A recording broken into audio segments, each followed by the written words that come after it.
normally allotted for chapel, and we're using today and tomorrow in a different way, where we're going to highlight a student today and then another tomorrow who has excelled as a student here, but in particular, we're emphasizing their work in academics and in scholarship. As you probably well know, when you come through Heritage Christian University, there are so many different options that you have presented to you on the way that you can serve God and the way you can serve in ministry.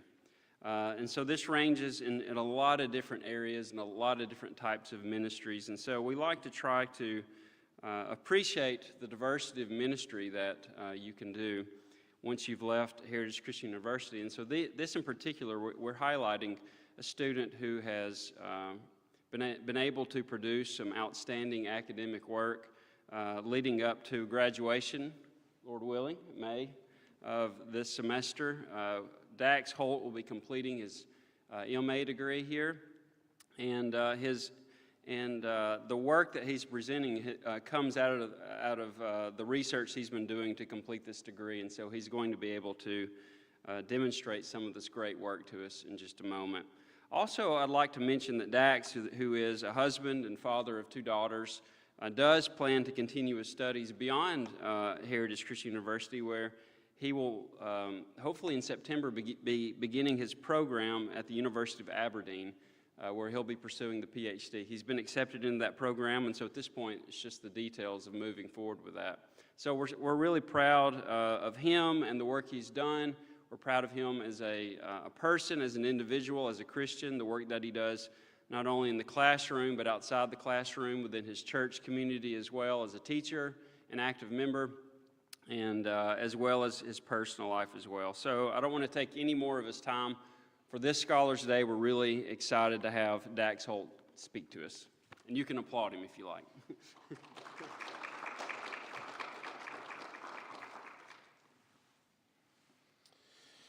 Good morning. I want to thank the university for the opportunity to present the research for my Master of Arts thesis. The title of this thesis is Phoebe's Role as the Carrier of Paul's Letter to the Romans. This was one of several options presented to me by Dr. Gallagher, and I want to thank him for all the guidance and the help that he provided in the selection of the topic and throughout the research and writing process. Now, as this title suggests, the research focuses on Phoebe and the extent of her role as the carrier of Paul's letter to the believers in Rome. It is widely accepted that Phoebe did carry the letter. Now, this is based on Paul's recommendation of her in Romans chapter 16, verses 1 and 2, and on the use of the word sunistemi, which resembles language found in similar letters of recommendation within the same time frame in the Greco-Roman world. That Phoebe carried the letter is no new claim, going at least all the way back to Martin Luther. What is new, however, is a discussion surrounding what she did with the letter upon arriving in Rome. Recently, several scholars have argued that Phoebe would have been responsible for reading the letter to the various house churches in Rome, providing additional information and commentary, and answering theological questions when necessary, acting as a lector of sorts. Here are some examples. The first will come from Michael F. Bird in his commentary on Romans. Now, after leading one of his classes through a scenario where Phoebe would have read, interpreted, and commented on Paul's letter, Michael F. Bird says, and I quote, "I should point out that I am trying to speculate within reason about what Phoebe did, whether it was to read the letter to various house churches, expound it, answer questions about it, or meet with the leaders to discuss it. She may have just handed it on to Priscilla and Aquila and then headed back to Rome the next day. No one knows for sure," end quote. Paula Gooder, in her book, Phoebe, A Story, constructs a scene in which Phoebe would have read Paul's letter, all while waiting in suspense to see how the Christians there would receive it, only to clarify that the story is based on assumptions and imaginative background. In the preface to her recent commentary on Romans, Beverly Roberts Gaventus says, Publishing this volume means adding my name to a long list of interpreters of Romans. At the beginning of that list stands Phoebe of Cenchrea, whose contribution we may only infer. Her commentary as a whole is permeated by this assumption. Now, although several other scholars are on the Phoebe reading bandwagon, these examples will suffice to demonstrate that some rather bold assertions have been made without supporting evidence. This brings us to the research questions that my thesis seeks to answer. First, is there anything in the text of Romans suggesting that Phoebe would have read the letter and provided additional information and/or theological commentary? Second, is there any historical evidence that suggests ancient letter carriers were responsible for reading letters and providing additional information upon delivery? Third, do any of Paul's other letters suggest that the carrier would have been responsible for reading the letter and providing additional information and/or theological commentary? And finally, if not the letter carrier, then who would have been responsible for reading the letter upon its delivery? As we progress through the presentation, I will now begin to answer each of those questions in order. Now, much has been said about the nature of Phoebe's trip to Rome, from being specifically sent to deliver Paul's letter and her need to tend to business or family matters, or even to gain financial support for Paul's future mission to Spain, which he mentions in Romans 15, verses 23 and 24. Several commentaries were consulted to determine when and who state that Phoebe carried the letter, read it, etc. And this will be relatively important later on in the presentation. However, a textual examination of Paul's recommendation of Phoebe reveals that it is impossible to determine precisely why Phoebe was going to Rome in the first place. And due to time constraints, only a brief portion of this analysis will be given. The question is, therefore, why was Phoebe going to Rome? Paul mentioned that Phoebe had a pragmati, an undertaking or task, which is not explicitly reflected in many translations, such as the New Revised Standard Version. Phoebe's pragmati is introduced by the phrase kai parastete, aute in hoi an humon kredze pragmati, which translates, and you should help her in whatever task she might have need of you, where hoi, dative singular neuter of hos, is the relative pronoun to the antecedent pragmati, dative singular neuter of pragma. When Paul was asking the Roman Christians, what Paul was asking the Roman Christians to do was to help Phoebe in any way that would aid her in completing her task, which is not explicitly stated, but rather mentioned through generalized language. However, this phrase also contains the conditional particle on, followed by kredze, present active subjunctive, third person singular of kredzo, meaning that Phoebe may or may not have required any help from them. If Phoebe's task was to read, interpret, and comment on Paul's letter, as mentioned by some, then it is doubtful that Paul would construct his request in a way that the Roman Christians would interpret it as if they may or may not need to help her. This point becomes especially important when considering the difficulties associated with organizing different groups, and there are at least 5 mentioned in Romans chapter 16, so that they can hear Paul's letter. If Phoebe were in Rome for the explicit purpose of reading, interpreting, and commenting on Paul's letter, then, as Govinda puts it, Phoebe would require hospitality, as would most ancient travelers, but also assistance in making her way to multiple small gatherings of believers across the city of Rome. Given Paul's penchant for plainly stating what he expects his recipients to do, and this example can be evidenced in Paul's letter to Philemon, it does not seem likely that he would beat around the bush with a request that would aid in the reception of his letter. A direct statement requesting the Christians to assist in having the letter read would be more in tune with Paul's nature, and you can compare that to Colossians chapter 4, verse 16. Now, although Phoebe's pragmati is not explicitly stated, there are some clues as to how the Roman Christians were to provide aid, parastete, to her if she needed it, that is. Paul's request for assistance is followed by the phrase, kai gar aute prostatis polon egenethe kai emu autu, which translates, for she has been a patron of many and of myself also. The causal conjunction gar ties the two phrases together, suggesting that the aid provided by the Roman Christians was to be the same as the type of aid that Phoebe had provided to Paul and many others. The passage might therefore read as follows: because Phoebe was a prostatis, or a benefactor, patron to Paul and many others, you, the Roman Christians, should help her in whatever task she might have need of you. There is even the possibility that Paul was employing a wordplay on parastete and prostatis, further reinforcing the idea that Paul intended the Roman Christians to serve Phoebe as she had served others in the past. Again, it is impossible to determine precisely why Phoebe was in Rome in the first place. She may have simply been on her way to Rome to conduct personal business and therefore provided Paul with a convenient and trustworthy carrier for his letter. The second question, I focused on research by Peter Head on letters containing the names of carriers found amongst the Oxyrhynchus papyri.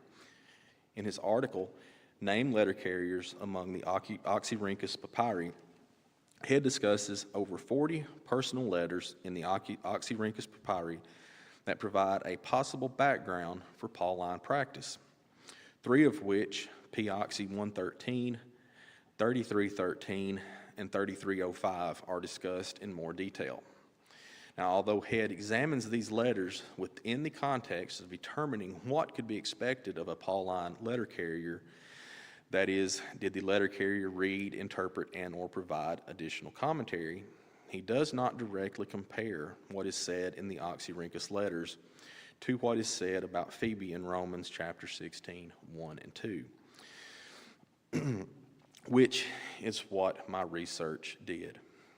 Peter Head's study is important to this project because several of the scholars mentioned above cite this article, while also noting that it does not provide direct evidence to support their claims. I also want to mention a paper that Peter Head presented at the 2024 annual meeting of the Studiorum Novi Testamenti Societas. This has not been published yet, and I have made numerous attempts to reach out to Mr. Head, and he has not responded. The name of that paper was, "Is it likely that the carrier of a Pauline letter was also its lector?" And that paper would have been very beneficial to this study, and I'm looking forward to its publication. Again, due to time constraints, I'm only going to look at a portion of that section, specifically the second letter that he examined in detail, which reads, Apollonius and Serapius to Dionysia, greeting. You filled us with joy by announcing the good news of the wedding of the excellent Serapion, and we would have come immediately to serve him on a day greatly longed for by us and to share his joy. But because of the circuit sessions and because we are recovering from illness, we could not come. There are not many roses here yet. On the contrary, they are in short supply. And from all the estates and from all the garland weavers, we could hardly get together the 1,000 that we sent you with Serapis, even by picking the ones that ought to have been picked tomorrow.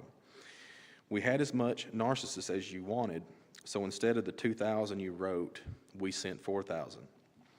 We wish you did not despise us as misers so far as to laugh at us and write that you have sent the money, when we too regard the young people as our own children and esteem them and love them more than our own, and so are as happy as you and their father.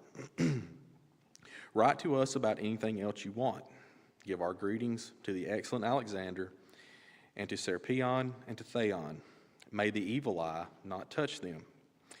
and to Aristoclea, and to Aristoclea's children.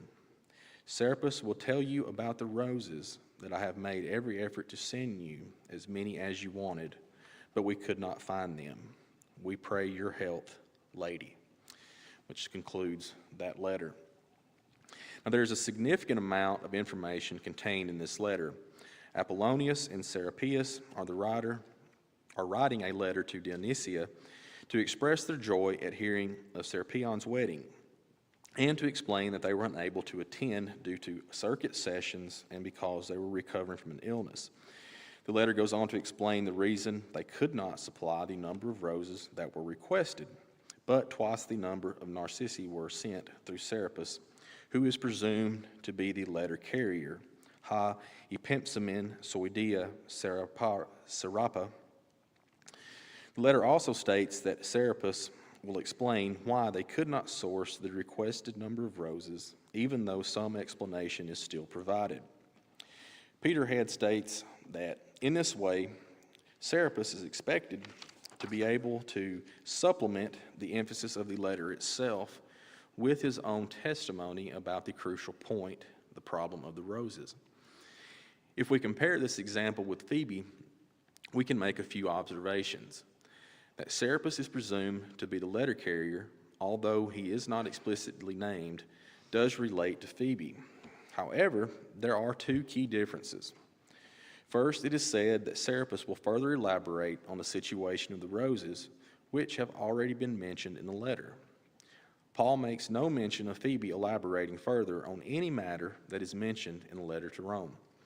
If she were tied to Paul's future work in Spain, as proposed by Robert Jewett, then it would make sense for him to state that she would explain this work in greater detail. Second, Serapis is commenting on a relatively simple matter as compared to a letter as long and complex as Romans.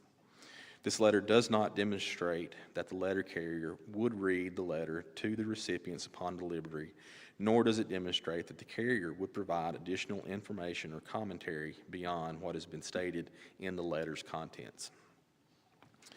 Moving on to the third question, I looked at Ephesians 6, 21 through 22, and Colossians 4, 7 through 9, and compared what those texts said about Tychicus to Phoebe. I began by surveying several commentaries to see what scholars have said about Tychicus and his role as a letter carrier. I was careful to consult commentaries from the same time frame, the same series, and when possible, even the same authors, as used to compare commentaries and authors of Romans. What was surprising is that, given the fact that more is stated about Tychicus in Ephesians and Colossians, these authors were more hesitant to ascribe the same roles to Tychicus as they did to Phoebe. In fact, it appears that Tychicus did provide additional information upon delivering the letters.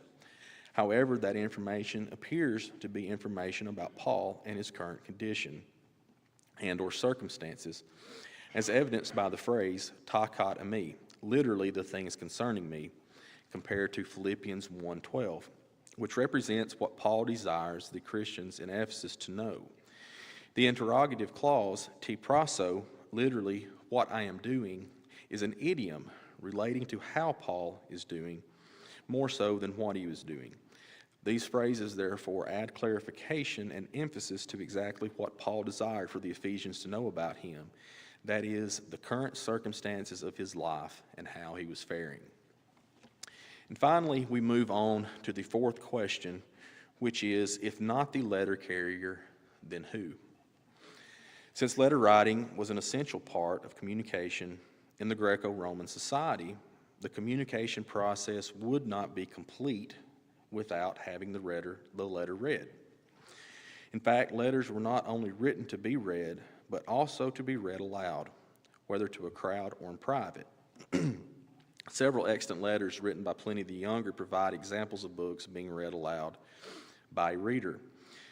In his letter to Calvisius Rufus, Pliny states that Spurina often had books read aloud, whether alone or with friends, and that's in Epistulae 3.1.1 through 4. Several other examples were examined from Pliny and other ancient writers that demonstrate that letters would have typically been read aloud.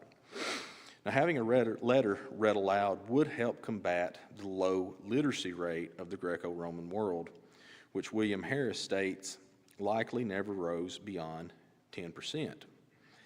Gamble accepts Harris's assessment in the context of early Christianity, arguing that most Christian communities likely never exceeded the 10% literacy rate, with many smaller groups having even lower rates. Without the oral reading of text, these low literacy levels would have impeded the spread of early Christianity.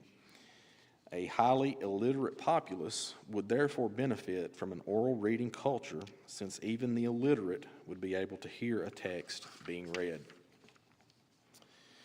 Having text read aloud was indeed a part of early Christianity. Justin Martyr recorded what the typical weekly worship looked like for early Christians. In his first apology, he states that, "And on the day called Sunday, all who live in cities or in the country gather together to one place, and the memoirs of the apostles or the writings of the prophets are read, as long as time permits. Then, when the reader has ceased, the president verbally instructs and exhorts to the imitation of these godly things." And that's his First Apology 1.67. The Acts of Peter also record an example where the gospel was being read to an assembled group in the dining hall of a house, and that's in the Acts of Peter chapter 20. The text also states that some attendees were blind, preventing them from reading themselves. This example shows that factors other than the lack of education contributed to illiteracy. We might think, those of us who have to wear glasses to read, would we enjoy reading very much, or would we even be able to without our glasses? In a community primarily composed of illiterate members, especially one that relied on written text for worship and instruction, would require a reader for meaningful participation. Who would that reader be? To answer this question, we will examine who would usually read in a setting outside of Christian churches. During ancient meals known as symposia, one type of reader was an anagnostai, or lector, Latin lectores, who would read text aloud for those attending the event. In his symposium, Lucian provides an account of a letter being read after a meal. It reads, "You see, a servant, oikotes, or house slave, came into the midst of us, saying that he was from Hedemocles, the Stoic, carrying a paper which he said his master had told him to read in public in toi konoi, so that everybody would hear eis epikon apasin, and then go back again." And that's Symposium 21. Alice Gellius also gives an example of a slave or service reading at a dinner. Communal meals were a part of the early Christian gatherings, mentioned in 1 Corinthians 11, 17 through 34, also in Jude, verse 12. The time following these meals would provide an opportunity for letters to be read to a group that was already assembled. The anagnostes, or lector, was typically a slave or freed slave who had been educated well enough to perform reading duties. In one letter, Pliny mentions having secretaries and readers, notaries et lectoribus, in relation to slaves, urbanis, brought from the city to oversee the grape harvest. That's in Epistulae 9.20.2. In his De Oratore, Cicero tells us that Crassus had a secretary and reader, scriptore et lectori, named Diphilus. Cicero's letters also state that readers were often slaves.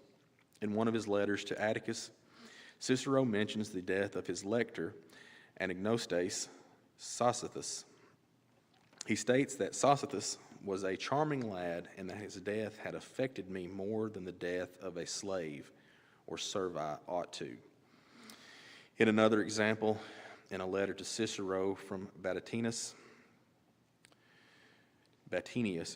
we read about a runaway slave, a reader, Servus Anagnostes Fugitivus, belonging to Cicero, who can be found with the Vardii, and that's Epistulae ad Familiaris 5.9. Now, early Christianity likely included many slaves.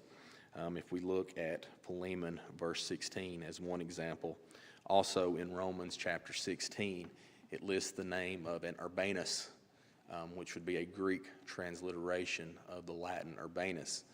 Many slaves often took that as a proper name. And according to Harry Gamble, most typical members of the Christian groups were free craftspeople, artisans, and small traders, some of whom had attained a measure of affluence, owned houses and slaves, had the resources to travel, and were socially mobile. Therefore, slaves, who were often literate and able to read text, were most likely present at Christian gatherings, whether they belonged to the house owner where the Christians gathered, or they were Christians themselves. And in conclusion, after we look through the text of Romans, after we look through documentary or personal letters amongst Oxyrhynchus Papyrus, we compare what is said about Tychicus in Colossians and Ephesians, and we look at historically who would have read letters in the Greco-Roman time period, we can see that it's highly unlikely that Phoebe would have read the letter. Now, again, with what was mentioned before, we're going strictly off of speculation and what is there for us. But more evidence points to the fact that she would not have read rather than she would have. When additional information is provided, it typically supplements information that is already contained within the letter itself. And more specifically, it deals with the condition or state of the letter's sender.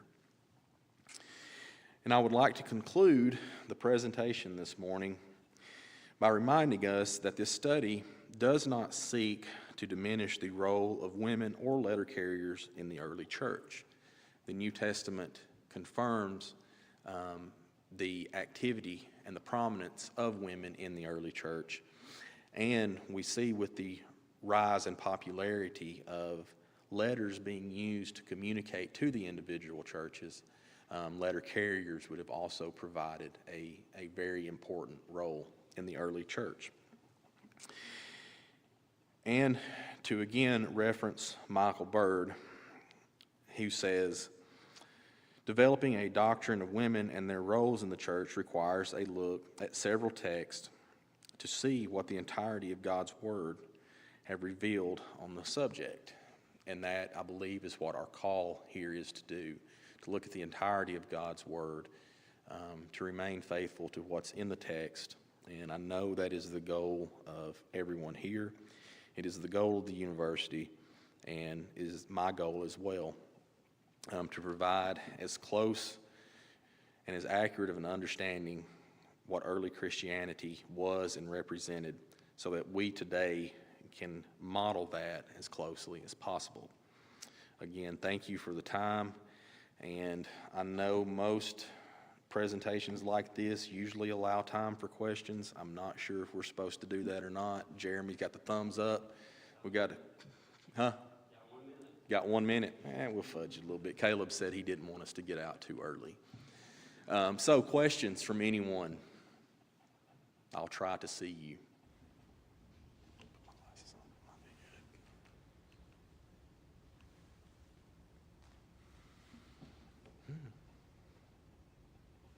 I'll just say you did an excellent job.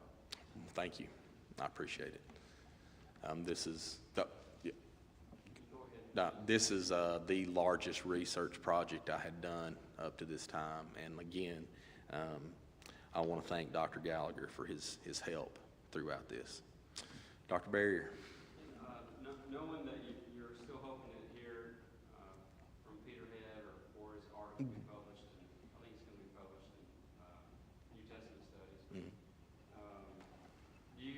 anticipated impacting your paper any? And secondly, are you hoping to continue this research later? On the first question, yes, I do expect it to have some impact. Preliminarily, the particular paper mentioned in this presentation was part of a larger research project that HEAD had conducting, with several articles already being published about this topic. And from my understanding, I believe it culminates in the presentation that he gave at the SNTS conference. HEAD does see some evidence that additional information was provided, but since it was not the conclusion, he is very cautious in any claims that he made on that. And once that research does come out, yes, I would like to take it and compare to what I've done and see what the conclusions are, see where we agree, disagree, things like that. Anything else? All right. Thank you.